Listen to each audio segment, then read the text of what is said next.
Bem-vindos a mais um vídeo. Eu hesitei um pouco em gravar esse vídeo, tá? Mas agora estou aqui. Eu gostaria de colocar aqui as minhas impressões sobre o filme Oficina do Diabo, dirigido pelo Felipe Valerim, lançado no último 16. Eu assisti a esse filme no dia 17, tá? É uma produção da Brasil Paralelo. E é um filme que me despertou muita curiosidade, justamente por, tá, não por ser uma produção da Brasil Paralelo, eu tenho alguma ressalva com eles, mas é justamente porque eu queria pelo menos ver um filme brasileiro que esteja, digamos assim, acima da média, né? Porque no geral os filmes brasileiros são horríveis, tá? 99,9% dos filmes brasileiros são horríveis, medonhos e que nem merece ser assistido. Tá, tem uma outra exceção que eu lembro. Cidade de Deus, Tropa de Elite, que me agradou bastante. Vocês devem saber o porquê. E tem uns outros aí, um e outro que eu acho superestimados, tá? Tipo o Alto da Compadecida, eu acho um filme superestimado. Tá? É um filme que eu acho tem um jeito muito artificial, a meu ver. Central do Brasil, um filme muito chato, chatíssimo. E agora tem esse Ainda Estou Aqui, que já pela proposta não me interessa, tá? Mas vamos lá, tá? O filme Oficina do Diabo, ele com certeza, sem dúvida nenhuma, tá? Está muito acima da média brasileira, que é péssima, tá? Alcança as alturas do Tropa de Elite, Cidade de Deus? Não, tá? Então não esperem algo em termos cinematográfico nesse nível, tá? E nem vou falar aqui de Felicidade Não Se Compra, de... que mais? Ben-Hur, Poderoso Chefão, Sétimo Selo... E aí já estamos em outro nível, né? Mas há aqui uma boa entrega, tá? Há uma boa entrega. Eu diria que é um filme que merece uma nota entre 6 e 7. Tá? Não está mal para uma primeira produção. Creio que pode evoluir. Aqui eu vou apontar as qualidades e o que pode ser corrigido, né? Ou que pode melhorar. A mensagem do filme é excelente, tá? Praticamente uma exortação a melhorar a nossa vida espiritual. Ele ensina, digamos assim, de maneira humanizada como os demônios nos tentam, tá? Que tipo de pensamento eles podem, digamos assim, nos sugerir, entre outras coisas, tá? O núcleo narrativo para, digamos assim, justificar a presença desses dois demônios é a vida de um homem chamado Pedro, tá? Que ele luta para, digamos assim, ter uma boa vida, tá? Mas de vez em quando ele tem diversas quedas, né? Alguma dessas quedas são os atritos que ele tem com a mãe, entre outras coisas. Uma hora ele conhece uma moça que canta no coral da igreja, namoram, tá? Aí encontro o primeiro problema, tá? Por quê? Porque apesar do filme sugerir ter uma boa proposta, no entanto, em uma das cenas, a namorada do Pedro coloca na frente da sua futura sogra, ou então sogra, né? Um teste de gravidez com um resultado positivo. E o filme não mostra se os dois já tinham se casado ou não. Tá? Esse ponto me incomodou muito. tá? Muito. Poderia ter o filme poderia ter melhorado muito a sua qualidade se não tivesse esse tipo de deslize, tá? Aqui eu não tô falando de âmbito cinematográfico, eu tô falando de um âmbito moral, tá? No entanto, uma coisa pode atingir sim a outra. Se o filme tiver uma mensagem má, por exemplo, já perde sua qualidade enquanto filme. Já que uma das finalidades da obra do Belo, da obra de teatro do Belo, é justamente fazer a pessoa propender ao bem. Tá? E colocar uma cena em que isso parece sugerir que a mulher engravidou antes do casamento, tá? E com a sogra colocando panos quentes por cima disso, me parece problemático. Sinto muito, senhores roteiristas, isso daqui eu acho que é um deslize muito grande. Assim, eu já dei um spoiler, tá? E já vou avisando que haverá outros, tá? Eu sou um cara que é pró-spoiler, tá? Então eu realmente não ligo pra spoiler. Eu acho que o spoiler ele nunca prejudica a qualidade ou mesmo a emoção ou o apreciamento do filme, tá? Eu sou dessa tese. Se o filme for bom, o spoiler não vai afetar em nada. Se o filme for mal, também não fará nenhuma diferença, até porque vocês não deviam perder tempo vendo um filme ruim, né? Não é o caso desse, tá? Que tem alguns problemas, mas vamos lá.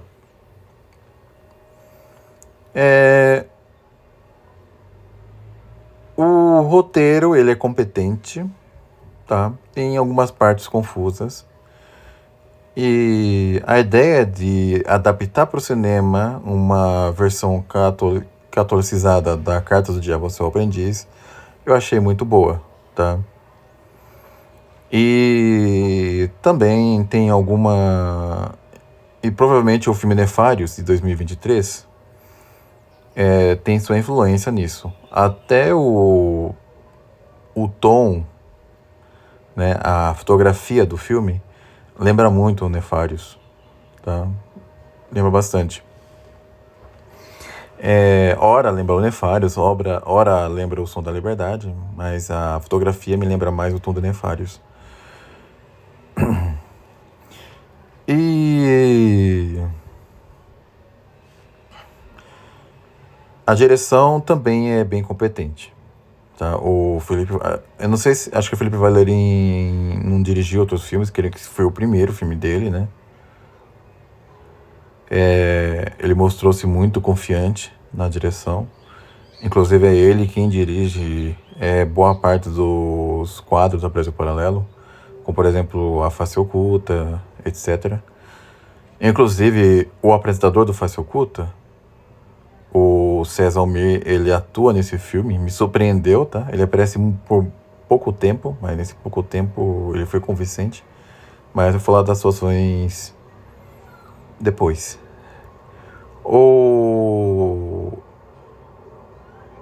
A direção foi competente, no entanto, uma coisa que eu acho que poderia melhorar. Há pelo menos 3 ou 4 cenas onde se usa a chamada quebra da quarta parede, né? Que é quando o personagem ele se vira para a câmera e literalmente conversa com o espectador, tá? Ou seja, com a pessoa que está assistindo ao filme. É um recurso que pode ser eficiente em certos momentos, mas eu não acho que possa ser bem esse o caso, tá?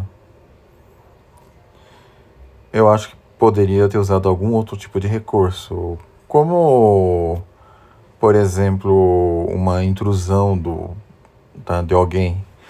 O órfão de Hitchcock, em alguns dos seus filmes, ele entra no filme, geralmente no começo, tá? Ou às vezes no final. Aparece a silhueta dele por trás de um biombo, tá? Em que ele descreve algo, narra algo, tá? algo desse tipo poderia ter sido usado melhor, tá? Do que os personagens fazendo a quebra de quarta parede. Porque eu acho que fica um pouco artificial esse recurso, tá? E há um problema também de incoerência temática em alguns momentos, tá? Por exemplo, a história do filme se passa por volta dos anos 1970. Nas prateleiras da livraria, em um dos quadros do filme, em que o protagonista Pedro ele vai com um amigo na livraria e aparecem outras três pessoas conversando, como ateus ali. E eu achei um tanto artificial, tá? A maneira que eles estavam expondo os argumentos ateístas aí. E o personagem Pedro, ele vai olhando as prateleiras das estantes da livraria. A câmera vai passando pelas prateleiras e eu vi pelo menos 2 livros que não são de 1970, tá? As Profecias Sem Mistério, de José de Paiva Neto, e A Vez da Minha Vida, da Cecília Ahern. As Profecias Sem Mistério, de José de Paiva Neto, é de ano 2000, foi lançado em 2000. E a edição portuguesa, A Vez da Minha Vida, da Cecília Ahern, é de 2012. Tá? Mas, bem, isso foi um deslize pequeno, tem um pequeno descuido. Outro ponto, tá? É quando no final do filme, em que o personagem Pedro está na UTI, tá? Porque ele levou um tiro e ele estava relembrando de muitas coisas, e uma das cenas lembradas, tá? Aparece o demônio Nathan, que é um dos personagens do filme, nessas lembranças, sendo que ele deveria estar invisível, tá? Ele não devia aparecer nas memórias do personagem. Por mais que ele, na sua experiência de quase morte, tenha visto o demônio Nathan, não faz sentido ele aparecer numa memória de um evento em que ele presenciou enquanto estava vivo, tá? Eu achei também um pequeno deslize. Eu acho que esqueceram de cortar essa parte. Poderia ter usado um outro recorte da cena fora da igreja, mas tudo bem, tá? Mas como eu disse, apesar desses deslizes, tá, a direção é competente. Aí, por que eu estou expondo as falhas? Porque é mais fácil reparar nas falhas do que na qualidade, né? Convenhamos, tá? Infelizmente é assim que a vida funciona. Assim também como os erros de digitação ou de gramática se destacam mais uma redação do que as qualidades positivas dela, né? Mas vamos continuar. Quando eu assisti ao filme Nefários, eu gostei do filme, mas eu apontei 2 defeitos nele, tá? O primeiro defeito, eu acho que é aquele que ninguém contesta, né? Que é aquela cena da entrevista pra TV no final do filme. Que é uma espécie de anticlímax, né? Logo depois da tensão causada pela cena anterior da execução do preso possesso lá. Que infelizmente reflete a panfletagem típica das produções protestantes. O outro defeito é que muita gente considera uma qualidade. É o demônio praticamente querendo dar uma exposição teológica, catequética ao longo de todo o filme. Tá? Como se o filme fosse um espaço para ensinar coisas diferentes, ensinar coisas, como se o personagem fosse uma espécie de professor. Entendeu? Então, eu acho isso um defeito, tá? Porque deixa o filme muito artificial. Um dos defeitos desse filme, a meu ver, tá? É que em certos momentos os demônios ficam ensinando demais. Eu particularmente não gosto muito disso. Eu acho que isso poderia ser feito de forma mais sutil, mas eu entendo a proposta, né? É colocar o demônio Fausto como professor do demônio Natan, entendeu? E às vezes a exposição é feita é inevitável, a exposição é inevitável, mas eu acho que dá para fazer de outra maneira, pelo menos de forma mais sutil. Mas não é a todo momento. É interessante colocar o falso instruindo, mas tem certas vezes que exagera, tá? As interpretações do filme, vamos para as interpretações agora. Eu considero elas competentes, tá? A do Sérgio Barreto, como protagonista Pedro, tá? Que é esse homem de camisa branca, tá aí na imagem. Aí. A arte dele é boa, tá? Só que ainda está longe das atuações dos atores que fizeram os papéis dos demônios aí. Principalmente o Roberto Mallet, tá? Ou Mallet, não sei como ele pronuncia, eu acho que é Mallet, que interpreta o demônio Fausto, que é esse senhor aí, de cabelo e barbas brancos aí. É de longe a melhor atuação, tá? E a segunda melhor atuação, claro, é do Felipe de Barros, que interpretou o demônio Natan. As interpretações deles se destacam no filme a ponto de ofuscar o protagonista, né, do filme. Inclusive, a cena em que os demônios aparecem são as mais interessantes. Isso é um defeito? Não necessariamente, a meu ver. Eu vi um vídeo de um crítico aí dizendo que é um defeito. Nem sempre o é. Inclusive, em muitos filmes, o, o ator que interpreta o vilão acaba roubando a cena mesmo, tá?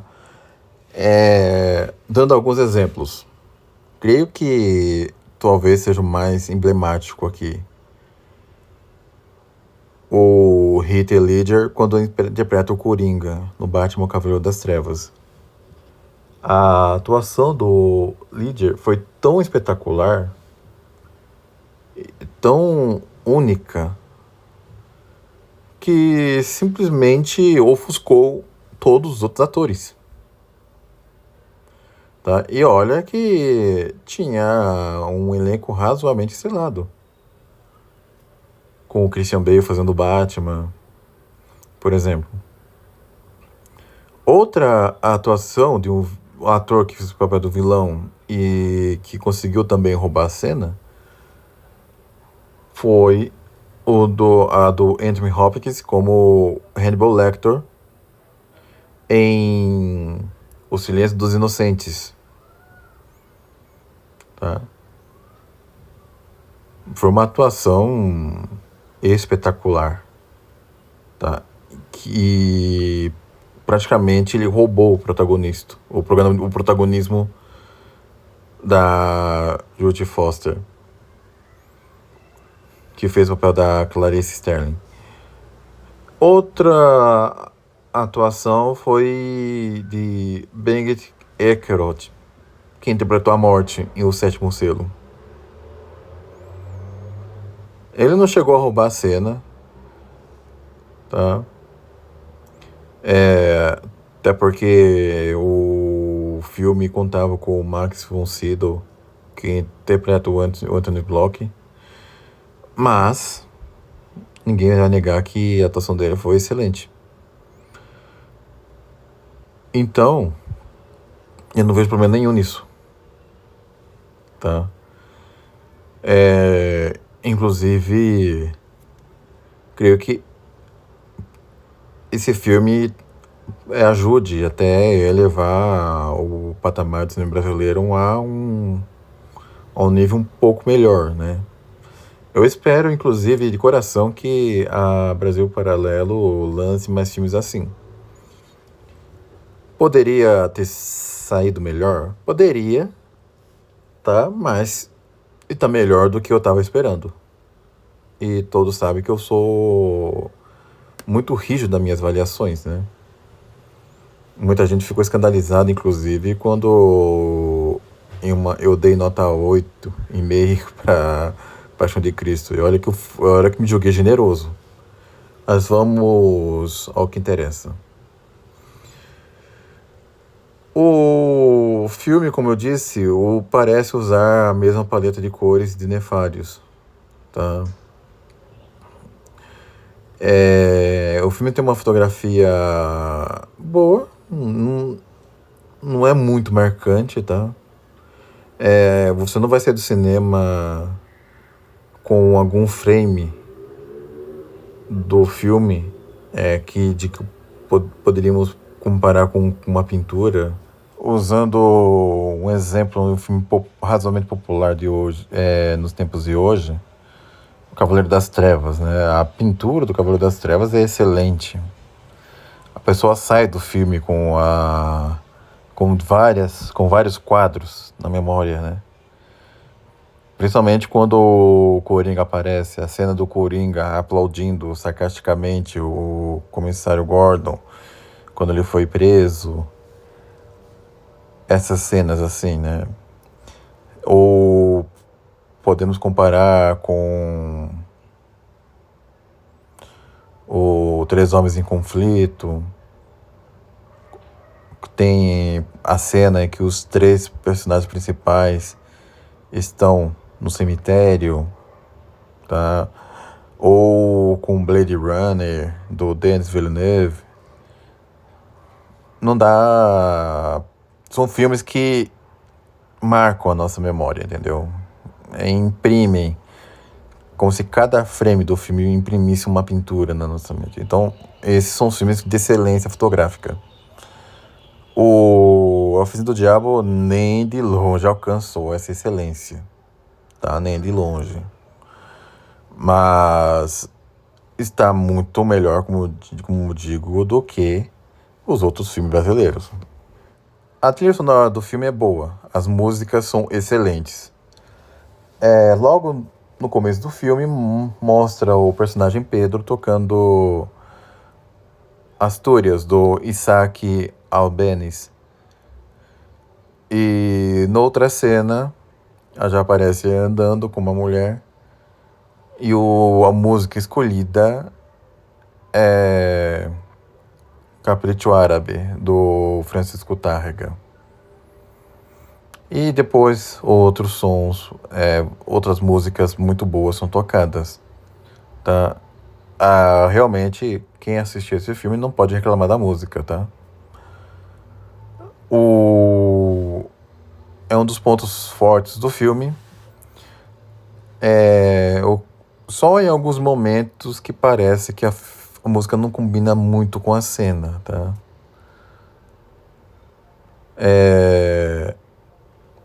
Mas já seria exigir demais. A montagem do filme também é bem competente, principalmente na cena do trem. Inclusive, uma montagem muito ousada, tá? Para o padrão do cinema brasileiro. Eu gostei bastante, tá? E eu não tenho nenhuma ressalva para dar com respeito à montagem e o ritmo do filme. Me agradou bastante. O design de produção, tá?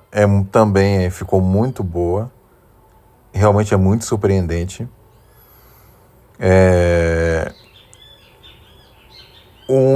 A única observação que eu colocaria aqui é o seguinte, tá?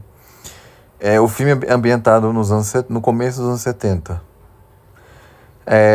Ou seja, a missa Novo Zordo já tinha sido instituída, Eu sei que alguns críticos falaram que é ambientado nos anos 60. Não, é ambientado nos anos 70. Tá no começo dos anos 70. Isso percebe-se quando uma das personagens da cena da livraria fala da ida do homem à lua. Então, com certeza foi começo dos anos 70. E também tem a missa. E quando aparece uma cena de missa, é Missa Novo Zordo. Eu acho que ficaria melhor se colocasse a missa tridentina, tá? Não tô falando isso enquanto um católico tradicional, tá? É porque realmente ficaria mais bonito, tá? Seria melhor, seria melhor até para o filme se tivesse ambientado nos anos 60. E nada mudaria essencialmente, tá? Só o personagem que teria que ser mais jovem. Visto que teria que ser alguém com 20 e tantos anos, né? Pois o personagem é filho de alguém que faleceu na Segunda Guerra Mundial. Não é, digamos assim, um filme pra você se emocionar, tá? E tampouco é um filme que fará você se entreter, tá? Não é um filme que, sei lá, não é que nem um filme da DC Comics ou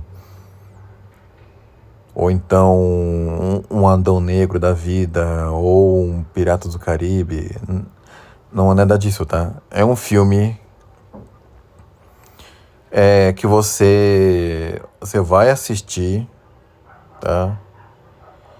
E vai sair e vai terminar a sessão com novas reflexões. O filme basicamente serve para isso, tá? Imagine você assistindo o Sétimo Selo, tá? Ninguém vai se divertir assistindo ao Sétimo Selo, tá? Ninguém. Não é um filme que vai te entreter. E também não é um filme que vai te emocionar, tá? Como, por exemplo, faz um Túmulo dos Vagalumes. Não é nem para uma coisa e também não é para entreter. É um filme que vai fazer você ter, digamos assim, reflexões novas, tá?